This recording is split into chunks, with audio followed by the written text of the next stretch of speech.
Hallihallo, die Wettereule ist wieder da. Hurra, hurra, hurra. Habt ihr schon gesehen? Auf des Bauernmist kein Qualm zu sehen ist. Oh wei, oh wei, oh wei. Die Sonne scheint nicht mehr. Der Himmel ist bedeckt. Deswegen schmeckt im Gärtlein alles. Oh, wie dumm! Mein ganzer Salat, der liegt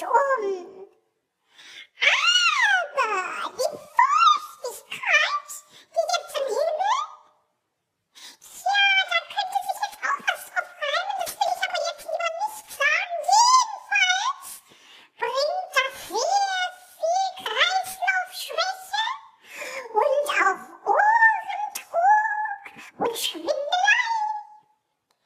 Hoffentlich ist das bald vorbei. Denn die Schadstoffe in diesen Tröpfchen, ja, das ist das Schlimme, was wir haben im Köpfchen.